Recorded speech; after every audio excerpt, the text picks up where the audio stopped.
The Galactic Council chamber stretched across 3 kilometers of polished crystal, its walls displaying the star maps of 10,000 civilizations. Ambassador Chen Wei stood at the human delegation's assigned spot, watching the representatives of 47 species debate the latest territorial dispute. The humans had been given seats in the back, as always. "The matter is settled," announced Praetor Vorthak, his 6 arms gesturing dismissively toward the holographic display. The tall insectoid being's voice carried the authority of 5,000 years of council tradition. "The mining rights for Sector 7739 will be allocated according to standard protocols." Chen raised his hand. "Praetor, our geological surveys showed significant instability in that region. We recommend—" The council did not request human input on this matter. Vorthak's mandibles clicked with irritation. "Your species will focus on your assigned duties." The human ambassador lowered his hand but remained standing. Around the chamber, representatives from other species avoided eye contact. They had learned long ago not to challenge the council's decisions. The few who had tried in the past found their worlds suddenly facing supply shortages or technical failures that only council intervention could resolve. Chen had been serving as Earth's primary ambassador for 8 years. In that time, he had watched humanity's role in the galaxy become increasingly clear. They were the fixers, the problem solvers, the ones called when no one else could make something work. Human engineers maintained the massive fusion reactors that powered council stations. Human doctors had solved the plague that threatened the Zalari homeworld. Human negotiators had prevented 3 wars through careful diplomacy. Yet humanity remained classified as a junior partner in galactic affairs. The council had first contacted Earth 67 years ago, when humanity was still struggling with primitive fusion technology and barely reaching their own moon. The aliens arrived with promises of peace, prosperity, and technological advancement beyond human imagination. All Earth had to do was join the council and accept their guidance. The choice seemed obvious.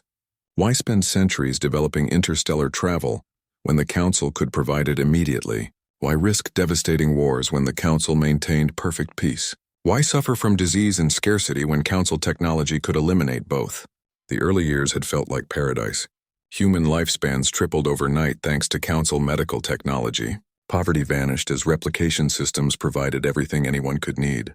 Clean energy flowed endlessly from reactors humanity could never have imagined. Earth's environmental problems disappeared within a decade. But paradise came with rules. Humans could travel the galaxy, but only on council ships following council routes. They could settle new worlds, but only those designated for human habitation by council planners. They could learn about advanced technology, but never build or modify it themselves. The council maintained all the truly important systems, from starship engines to planetary defense networks. For your own protection, the council explained. Young species often harm themselves with dangerous technologies. We have seen it countless times. Better to let experienced hands guide your development. Chen remembered his first day as ambassador, when his predecessor had given him a simple piece of advice. Never ask why we can't do something ourselves. Just focus on doing what they tell us to do better than anyone else. That advice had served humanity well. While other species seemed content to follow council directives, humans threw themselves into every task with an energy that amazed their alien partners. When the Corvani crystal farms started failing, human agricultural specialists redesigned the entire growing system in 3 months. When the ancient Hurani archives began degrading, human data recovery experts saved 10,000 years of history that even the council's best technicians had given up on. Humans didn't just complete assignments, they improved everything they touched. This talent made humanity incredibly valuable to the council. It also made them increasingly suspicious. Why do humans always want to change things? Councillor Threneth had asked during a recent private meeting. The elderly Varian's crystalline features reflected her confusion. Every other species learns our methods and follows them precisely.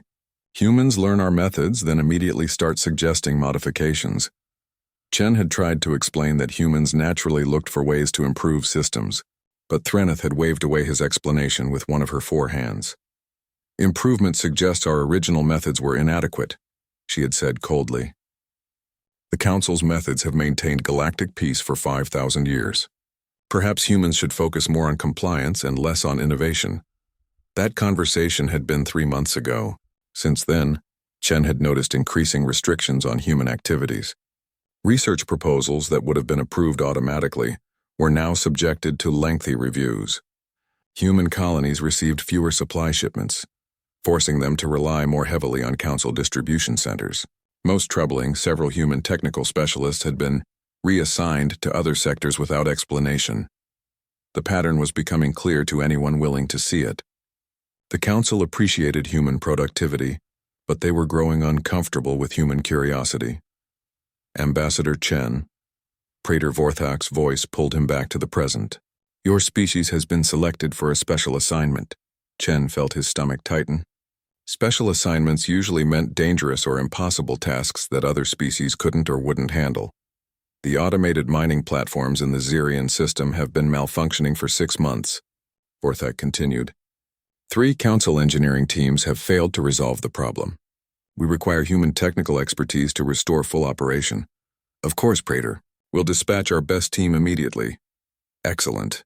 However, given the critical nature of this operation, the human team will work under direct council supervision. No independent modifications or experimental procedures will be permitted. Chen nodded, but privately wondered why the council suddenly felt the need to watch human engineers so closely.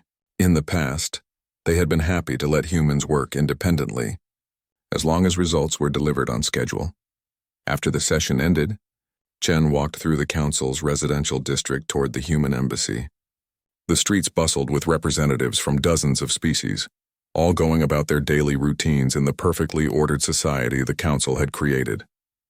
Everyone had their role, their designated function, their assigned place in the grand design. As he passed a group of young Corvani discussing their upcoming assignments to various agricultural worlds, Chen realized something troubling. None of them seemed to question where they were being sent or why. They accepted their assignments with the same casual indifference their ancestors might have shown toward weather patterns or seasonal changes the council had created, a galaxy full of civilizations that had forgotten how to want anything beyond what they were given. Chen reached the human embassy and found his aide, Lieutenant Sarah Rodriguez, waiting with a stack of reports. Sir, we've got problems, she said without preamble. The council just rejected our application to establish a research station in the Outer Rim. They also denied our request to upgrade the medical facilities on New Geneva, and they've imposed new restrictions on human travel to unauthorized sectors. Chen took the reports and scanned them quickly. Each rejection followed the same pattern. Requests that would have been routine approvals just a year ago were now being denied for vague security reasons. There's something else, Rodriguez continued. Dr. Harrison's team on Titan Station has been asking questions about the Council's database restrictions. They want to know why human researchers can't access the same technical archives available to other species. What did you tell them? The truth. That we don't know. Chen set down the reports and looked out the embassy's main window toward the distant spire of the Council's central administration building. For 67 years, humanity had played by the Council's rules, grateful for the gifts they had received. But gratitude was beginning to feel more like dependency, and dependency was starting to look suspiciously like control. Schedule a meeting with the senior staff, he told Rodriguez. It's time we started asking some questions of our own. Outside, the artificial sun that illuminated the Council's capital world began its programmed descent toward evening, painting the perfectly planned city in shades of gold and amber. It was beautiful, peaceful, and utterly predictable. Chen was beginning to suspect that was exactly the point. The emergency session was called without warning. Ambassador Chen received the notification at 300 local time, along with every other human representative across Council space. The message was brief. Mandatory attendance, human relocation initiative, non-negotiable. Chen arrived at the Council chamber to find it reconfigured in a way he had never seen before. Instead of the usual circular arrangement that at least pretended to represent equality among species, the room now featured a raised platform where the 5 senior praetors sat in judgment. Below them, in what could only be described as a defendant's box, stood the entire human delegation. Praetor Vorthak rose from his central position, his 6 arms spread wide in a gesture that might have been welcoming if not for the cold gleam in his compound eyes. Representatives of the human species, his voice echoed through the Chambers enhanced acoustics. The Council has reached a momentous decision regarding your future within our galactic community. Chen glanced at his fellow ambassadors. Sarah Rodriguez looked tense but ready. Dr. Marcus Webb, the chief science liaison, was already taking notes on his portable tablet. Captain Lisa Park, the military attaché, stood at attention despite the obvious insult of their positioning. For 67 years, Vorthak continued, humanity has been a valued member of our alliance. Your species has contributed significantly to various projects and initiatives. However, recent evaluations have revealed concerning patterns in human behavior that threaten the stability of our carefully maintained order. The Praetor activated a holographic display showing incident reports from across human-occupied space. Chen recognized many of them. Successful missions where human teams had exceeded expectations by thinking creatively and solving problems in unconventional ways. Unauthorized modifications to Council infrastructure. Unsanctioned research into restricted technologies. Repeated attempts to access classified information. Most disturbing of all, the persistent questioning of established protocols that have maintained galactic peace for millennia. Praetor Zephyria, a flowing energy being from the astral collective, pulsed with what Chen had learned to recognize as disapproval. The human pattern is clear. Your species displays an inability to accept guidance and a dangerous tendency toward independent action. Chen stepped forward. Praetor, if I may respond, you may not. Vorthak's mandibles clicked sharply. This is not a debate. This is notification of a decision already made. The holographic display changed to show a single star system with one beautiful green world orbiting a stable yellow sun. The planet looked like Earth's twin, complete with blue oceans and white clouds. Paradise Prime has been selected as the new human homeworld, Vorthak announced. It possesses everything your species requires for comfortable existence. Optimal climate, abundant resources, and most importantly, comprehensive monitoring systems to ensure your continued well-being. The meaning was unmistakable. They were talking about a prison planet. All human populations currently dispersed across Council space will be relocated to Paradise Prime within the next galactic standard year, Vorthak continued. This consolidation will allow the Council to provide better protection and guidance for your species while eliminating the security concerns posed by scattered human settlements. Dr. Webb couldn't contain himself. You're talking about abandoning 67 years of infrastructure, research facilities, and established communities. The social and economic disruption alone will be minimal, interrupted Praetor Kalanos, the ancient tree being whose species had joined the Council 3,000 years ago. Your temporary settlements have always been considered experimental. The time for experimentation is over. Chen felt something cold settle in his stomach. What about the humans who choose not to relocate? The silence that followed was more telling than any words. There will be no choices in this matter, Vorthak finally said. The decision has been made for the greater good of galactic stability. Human unpredictability has become a threat that can no longer be tolerated. Captain Park's military training kept her voice level, but Chen could see the anger burning in her eyes. And if we refuse?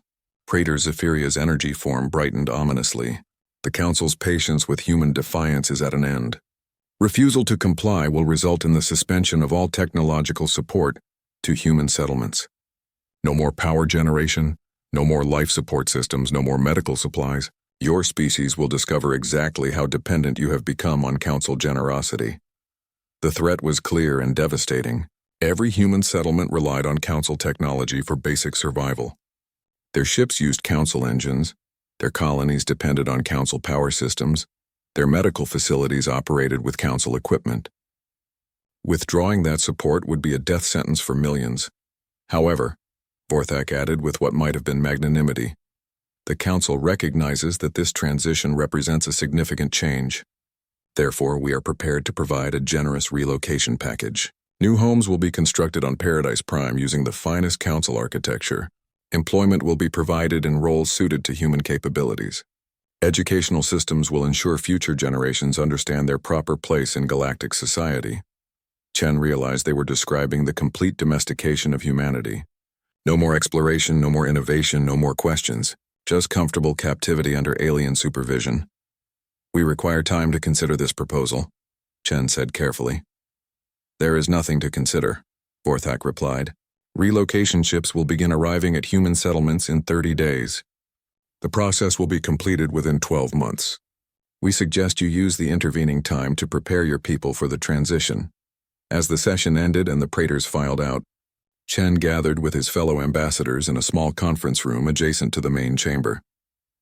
For several minutes, nobody spoke. Finally, Dr. Webb broke the silence. They've been planning this for years, maybe decades. Every restriction, every limitation, every protective measure has been leading to this moment. It's not just about control, Rodriguez added. They're genuinely afraid of us. Think about it. We're the only species that consistently improves on their technology. We're the only ones who ask why instead of just following orders. Captain Park was studying her tactical display. We can't fight them conventionally. They control all our infrastructure, all our supply lines. If they cut off support to our colonies, millions die within weeks. So we surrender? Chen asked. Pack up and move to their reservation planet? There might be another option, Dr. Webb said slowly. But it would require something no species has ever attempted before. What's that? We leave, all of us, every human in council space. We take our ships, our people, our knowledge, and we walk away. The suggestion hung in the air like a challenge to everything they had believed about their place in the galaxy. That's impossible, Rodriguez protested. Our ships use council technology. Our colonies depend on council infrastructure. We can't just, can't we? Chen interrupted. What if we could? What if we took only what we built ourselves and left everything else behind? Captain Park was already running calculations on her tablet. The logistics would be insane. We'd need to coordinate evacuations across hundreds of worlds simultaneously, and we'd need somewhere to go, somewhere beyond council space. The frontier zones, Dr. Webb suggested. The unexplored regions beyond the council's current borders. We know they exist, even if we're forbidden to travel there. Chen felt something stirring in his chest that he hadn't experienced in years. Hope, mixed with determination. The council expected humanity to submit, to accept their comfortable cage and be grateful for it. They had never considered that humans might choose freedom over security. We need to get word to every human settlement, Chen said. Quietly, carefully. Let them know what's coming and what our options are. Sir, Rodriguez said hesitantly, if the council discovers we're organizing resistance to their relocation order, then we'll face the consequences, Chen replied. But at least we'll face them as free beings, not as pets in an alien zoo. Outside the conference room, the council's perfect city continued its orderly existence. Beings from across the galaxy went about their assigned tasks, content in their regulated lives, never questioning the system that fed and housed and controlled them. But in that small room, 3 humans began planning something unprecedented in galactic history, the largest evacuation of a spacefaring civilization ever attempted, driven not by conquest or catastrophe but by the simple, radical idea that freedom was worth more than safety. The council had made one crucial miscalculation. They had assumed that humans, like every other species they had absorbed, would eventually learn to value comfort over independence. They were about to discover how wrong they were. The message went out on every frequency humanity could access, disguised as routine supply requests and maintenance schedules. To casual observers, it looked like normal administrative chatter between human settlements. But embedded in the mundane language was something extraordinary, a species preparing to leave everything behind. Commander Sarah Martinez stood on the observation deck of New Geneva Station, watching the impossible unfold. Outside the massive windows, human ships of every size and configuration were arriving daily. Cargo haulers, research vessels, passenger transports, and even converted mining platforms, anything that could carry people and supplies, was being pressed into service. Status report. She called to her operations chief, Lieutenant. Commander James Park looked up from his displays, exhaustion evident in his voice. Evacuation is proceeding ahead of schedule. We've processed 2.3 million people through the station in the last 30 days. The modification teams have retrofitted over 800 vessels with independent life support systems. That was the key to everything. Independence. Every human settlement had been built around council infrastructure. Power came from council fusion plants. Life support relied on council atmospheric processors, and transportation depended on council navigation networks. To leave, Humanity had to rebuild all of it from scratch using only their own technology and resources. The engineering challenges were staggering. Dr. Elena Vasquez, head of the technical teams, had described it as performing surgery on ourselves while running a marathon. Human engineers were working 18-hour shifts, cannibalizing council equipment, to create purely human alternatives. They couldn't take the advanced technology. It was hardwired with council control systems, but they could strip out useful components and rebuild them into simpler, more reliable human designs. The medical evacuation from Kepler Colony is requesting priority docking, Lieutenant Park reported. They've got 1,500 patients who need specialized care during transport. Clear Bay 7, Martinez ordered, and get Dr. Phillips down there with his team. The medical situation was particularly challenging. Many humans had received council treatments that required ongoing maintenance, genetic therapies, neural implants, even basic longevity treatments, all of it tied to council medical technology. Dr. Phillips and his colleagues were working around the clock to develop alternatives. But some people would have to choose between staying with the council or accepting significantly shorter lifespans. Most chose freedom. "Commander," came a voice from the communication station. "We're getting reports from the outer colonies. Council inspection teams are arriving unannounced, demanding explanations for increased shipping activity." Martinez felt her stomach tighten. They had known this moment would come. The evacuation was too large to hide indefinitely. "What's our timeline on the remaining populations?" "If we maintain current pace, another 6 weeks for the major settlements. The frontier colonies could take up to 3 months. 3 months they might not have." Martinez activated her personal communicator. "Get me Ambassador Chen." The ambassador's face appeared on her screen, looking haggard but determined. Behind him she could see the organized chaos of the human embassy, as staff prepared to abandon 67 years of diplomatic presence. "Sarah, what's the situation?" Chen asked. "We're running out of time. Council inspections are increasing, and we're starting to see patrol ships near some evacuation routes. How much longer can you keep them distracted?" Chen's expression was grim. "Not long. The Praetors are getting suspicious.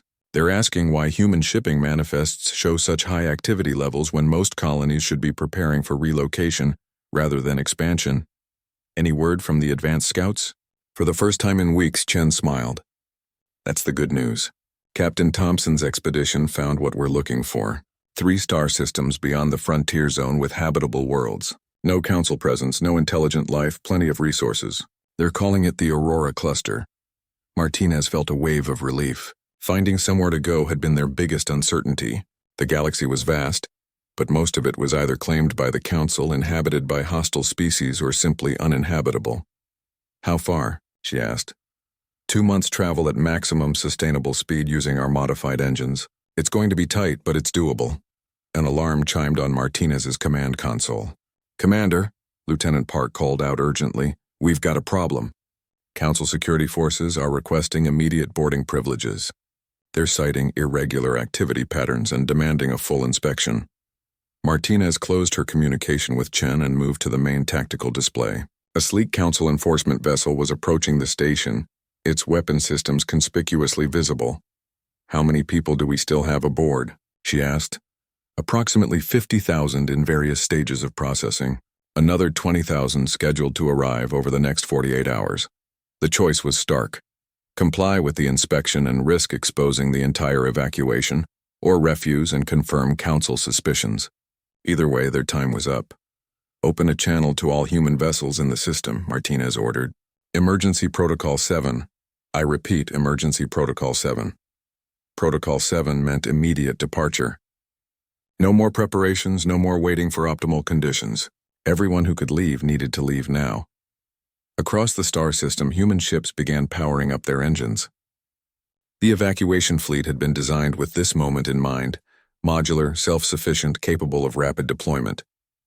Within hours, convoys began departing for the rendezvous points that would take them beyond Council space. But not everyone could make it. "Commander," Lieutenant Park's voice was strained. "The colonies in Sector 15 are reporting Council blockades.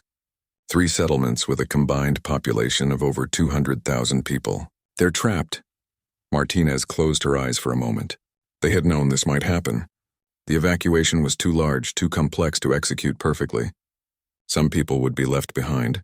Signal all remaining vessels, she said quietly. Anyone who wants to stay is free to do so. Anyone who wants to leave needs to make that decision now. The response was immediate and overwhelming. Messages flooded in from across human space. Doctors abandoning their clinics. Engineers leaving behind projects they had spent years developing. Families packing a lifetime of memories into a few portable containers. They were choosing uncertainty over security. Hardship over comfort. They were choosing to remain human. On Paradise Station, the orbital facility that housed nearly 1 million humans, Administrator David Kim watched the last transport ships depart with mixed emotions. He had chosen to stay, along with nearly 50,000 others who couldn't or wouldn't abandon their homes. They would accept council relocation rather than risk everything on humanity's desperate gamble. Sir, his aide approached hesitantly. The council ships have arrived. They're requesting a meeting with senior staff. Kim nodded. Soon, council investigators would discover the scope of what humanity had attempted. They would find empty research facilities, stripped mining operations, and abandoned colonies. They would realize that an entire species had walked away from everything the council offered. The question was whether humanity could survive what came next. In the deep space between stars, the human evacuation fleet stretched across light years. Converted cargo ships carried families with all their possessions. Research vessels transported irreplaceable data and equipment. Hospital ships cared for the sick and injured who couldn't wait for better facilities. At the head of the main convoy, aboard the hastily converted liner New Horizon, Ambassador Chen stood in what had once been a luxury observation lounge, now serving as the fleet's command center. Around him, coordinators managed the logistics of moving 7 million people across interstellar space using technology that had never been tested on this scale. Sir, Communications Officer Rodriguez looked up from her station. We're receiving a transmission from the Aurora Advance Team. Captain Thompson reports successful establishment of the first base camp. They've identified optimal landing sites and begun basic infrastructure development. Chen felt a weight he hadn't realized he was carrying finally begin to lift. For months, they had been running on hope and determination alone. Now, for the first time, they had confirmation that their destination was real and reachable. How many made it out? He asked. Rodriguez consulted her reports. Current count shows 6.8 million people in the evacuation fleet. Another 300,000 are still in transit from the outer colonies. Estimated 1.2 million chose to remain in council space. 7 million people choosing exile over subjugation.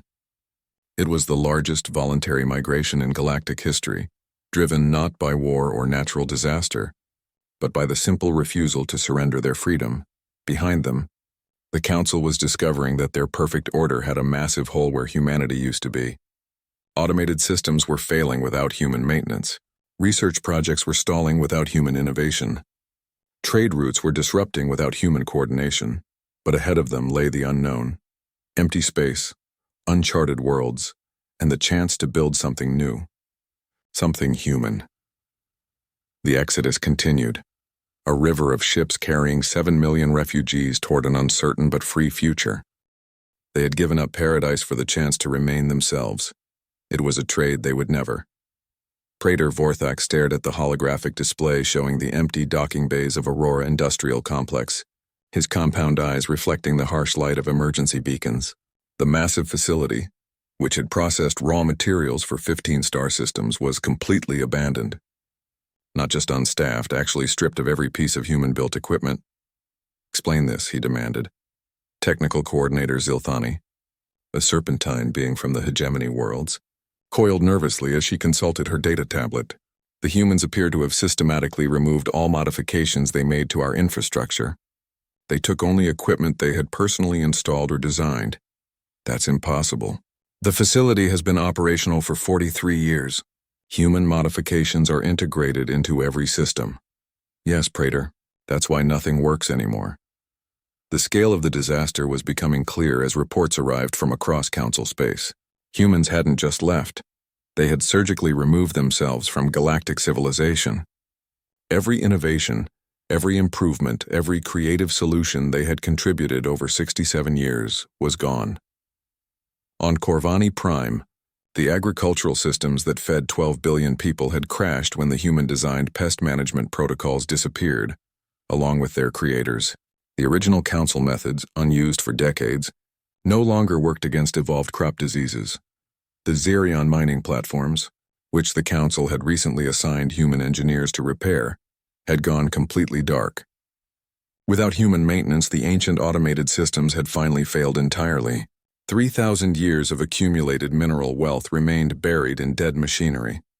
Most critically, the council's own capital station was experiencing cascading system failures.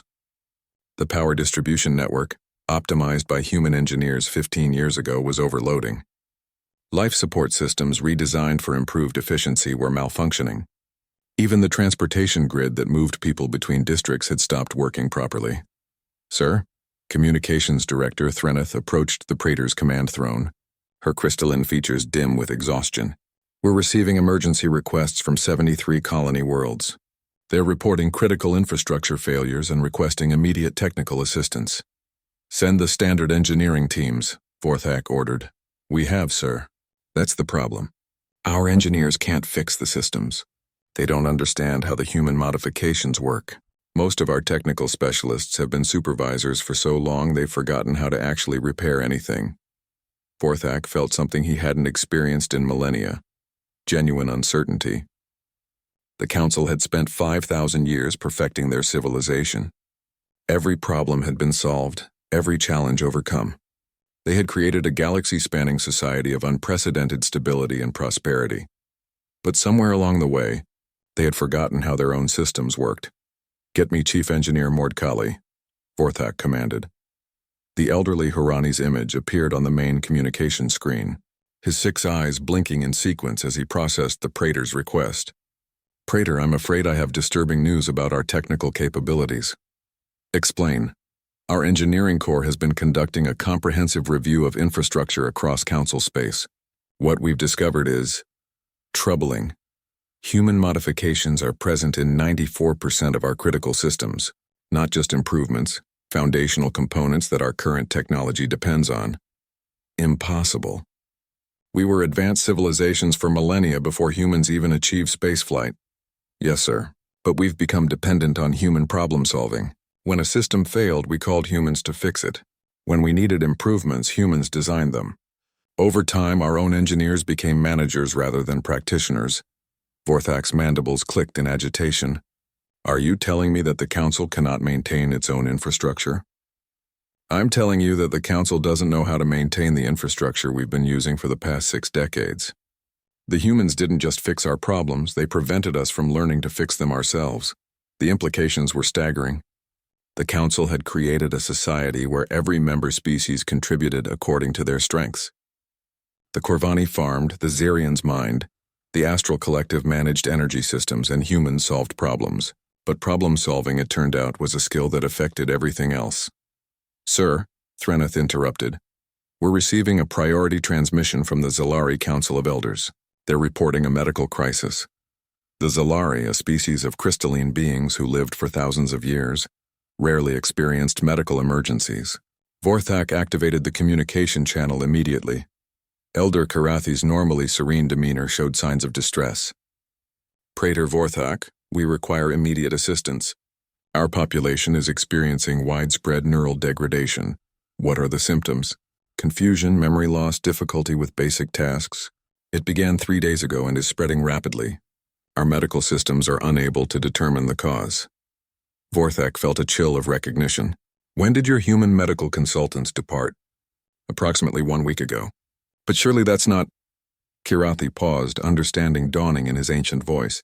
"They were maintaining our neural interface networks, the systems they designed to help us process information more efficiently. And now those systems are failing." "Not failing, Praetor. They're working perfectly. But they were designed to integrate with medications that human doctors have been administering for 20 years. Without those treatments, our own neural activity is being suppressed by the very systems meant to enhance it." Another piece of the growing catastrophe. Humans hadn't just maintained council technology. They had quietly become responsible for the health and welfare of entire civilizations. Over the following days, the reports grew worse. The Harani archive systems containing the literary heritage of their species were corrupting without human data specialists to maintain the complex storage matrices. The asteroid mining operations that supplied raw materials to hundreds of worlds had ceased production when human coordinators vanished. Transport schedules were in chaos because only human logisticians had understood the complex routing algorithms that moved ships efficiently between star systems. Most embarrassingly, the council chamber itself had become barely functional. The environmental systems that maintained optimal atmospheric conditions for all 47 member species had been calibrated by human environmental engineers. Without constant adjustment, the atmospheric mix was gradually becoming toxic to several species. "We need to bring them back," Councillor Threneth declared during an emergency session. Half the usual attendees were absent. Their species were too busy dealing with infrastructure crises to attend political meetings. "Impossible," Praetor Kelanos replied, his ancient bark creaking with strain. "We cannot appear weak by begging a junior species to return." "Then what do you suggest?" demanded Councillor Zephyria, her energy form flickering erratically as the station's power grid struggled to maintain stable output. "Our civilization is falling apart without them. We adapt, we learn. We solve our own problems." "With respect, Praetor," Elder Karathi interjected from his emergency medical facility, "my people are dying. The Corvani are facing famine. The mining worlds have gone dark. How long do we wait for adaptation while our societies collapse?" Vorthak had been silent throughout the debate, studying reports from across council space. The situation was worse than he had initially realized. Humans hadn't just been useful, they had been absolutely essential. Somewhere in the comfortable routine of the past 6 decades, the council had quietly handed over responsibility for maintaining their civilization to the species they considered junior partners. "Dispatch envoy ships," he finally announced. "Find the humans. Negotiate their return." "What are we authorized to offer?" asked Threneth. Vorthak's compound eyes swept across the failing displays and emergency beacons that now decorated the council chamber. "Whatever it takes." But even as he spoke, he suspected it might already be too late. The humans had been gone for 6 months. They had had time to establish themselves, to remember what it felt like to be independent. They had probably realized by now that they didn't need the council as much as the council needed them. For the first time in 5,000 years, the council faced a problem they couldn't solve by taking control of another species. They were about to discover that some things once lost could never be reclaimed. The council envoy ship Eternal Harmony emerged from hyperspace at the edge of the Aurora cluster after a 3-month journey through uncharted space. Ambassador Threneth stood on the bridge, her crystalline features reflecting the light of 3 unfamiliar suns, as her ship's sensors began detecting signs of massive construction activity. "Report," she commanded her navigation officer. "Multiple artificial structures detected across all 3 systems." The young Corvani replied, his agricultural species rarely exposed to such advanced engineering displays. "I'm reading orbital platforms, surface installations, and—" "Ma'am, these energy signatures don't match any known council technology." Threneth felt a chill of apprehension. The council had expected to find refugees huddled in basic shelters, struggling to survive without advanced technology. Instead, they were detecting what appeared to be a thriving industrial civilization. "Take us to the largest population center," she ordered. As the ship approached the second planet of the primary system, the scope of human achievement became undeniably clear. Orbital stations larger than anything in council space surrounded the world. On the surface, cities of gleaming metal and glass stretched across continents. Ships that looked like no design in council databases moved between planets with casual efficiency. "Incoming. Transmission," the communications officer reported. A human face appeared. On the main screen, an older woman with steel gray hair and eyes that held no trace of the deference Threneth was accustomed to seeing from humans.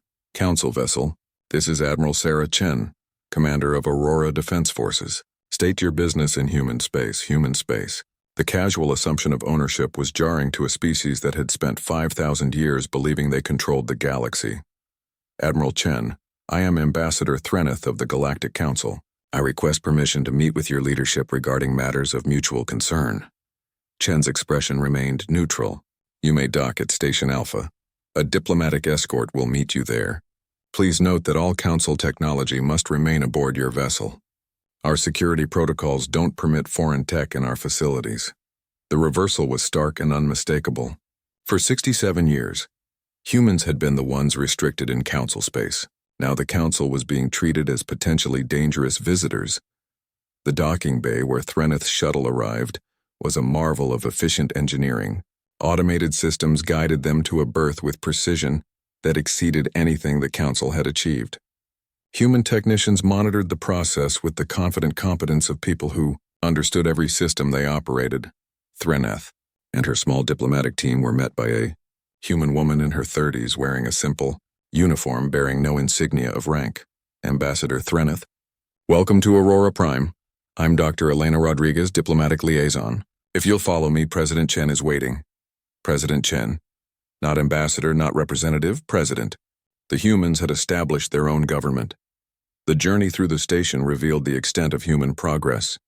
Corridors hummed with purposeful activity as humans of all ages went about their business. Children played in recreational areas while their parents worked at tasks that seemed both familiar and alien.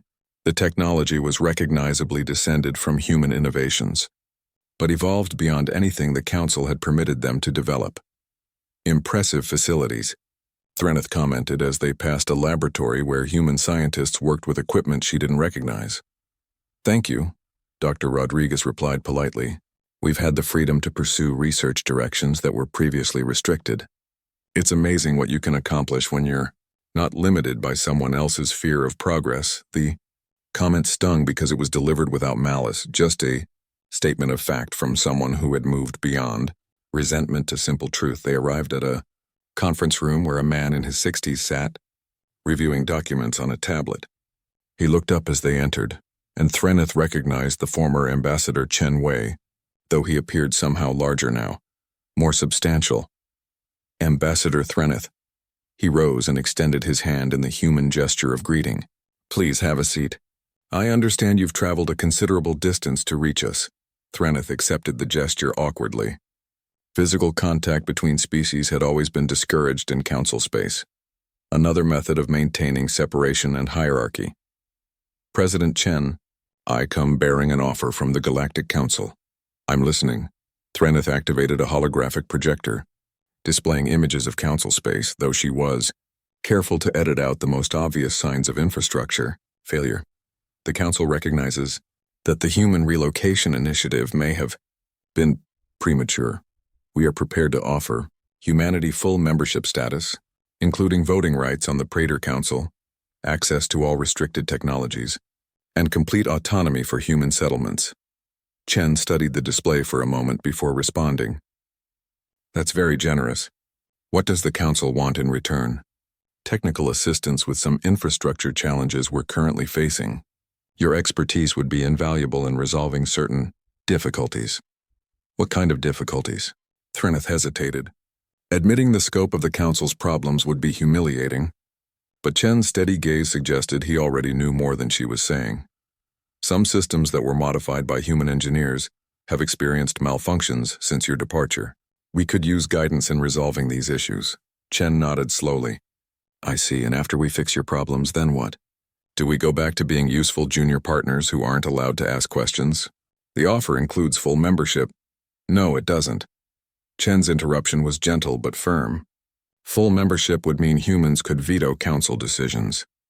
It would mean we could demand explanations for policies that affect us. It would mean treating us as equals rather than useful tools.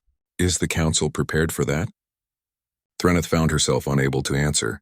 The Council had never treated any species as genuine equals. Even the oldest member civilizations were expected to defer to Praetor authority. May I show you something, Ambassador? Chen activated his own display system. This is what we've built in 18 months. The images were staggering. Entire worlds transformed. Orbital installations that dwarfed Council megaprojects. Ships that moved between stars using principles Threneth didn't recognize.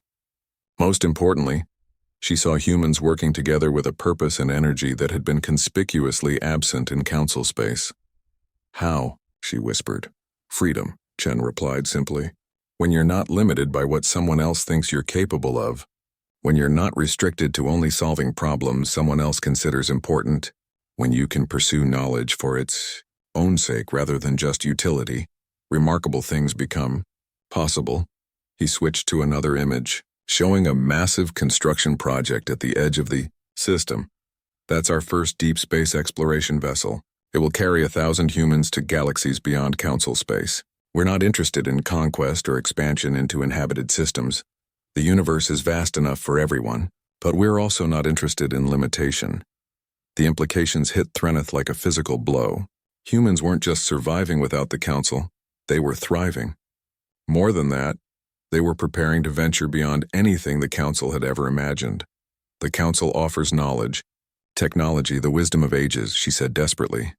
The Council offers control, Chen corrected. Always has. For some species, that's a fair trade. They get security and comfort in exchange for independence. But humanity never needed that trade, and we've discovered we're better off without it. But surely, cooperation, mutual benefit, of course.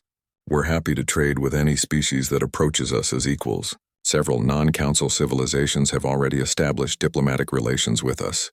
We share knowledge freely, trade fairly, and respect each other's sovereignty. Threneth realized her mission had been doomed from the start. The Council had sent her to negotiate the return of a dependent species, but humanity was no longer dependent. They had become something the Council had never encountered, a truly free civilization that had chosen to walk away from paradise because the price was too high. What should I tell the Praetor Council? She asked finally. Chen's expression softened slightly. Tell them that humanity bears no ill will toward the Council or its member species. We understand that your system works for many civilizations, and we respect their choice to remain within it, but also tell them that we've made our choice as well. As Threneth prepared to leave, she asked one final question. Do you ever regret it? Leaving behind everything the Council provided? Chen looked out through the conference room's window at the bustling human civilization beyond. Ambassador, we didn't leave anything behind. We brought everything that mattered, our people, our dreams, our determination to be more than we were yesterday. Everything else was just comfortable chains. The journey back to Council space took 3 months, giving Threneth time to prepare her report. But no amount of preparation could soften the reality she had to present to the Praetor Council. She arrived to find Council space in continuing decline. Without human problem solvers, minor issues had cascaded into major crises. Several member species were quietly exploring their own options for independence, inspired by humanity's successful exodus.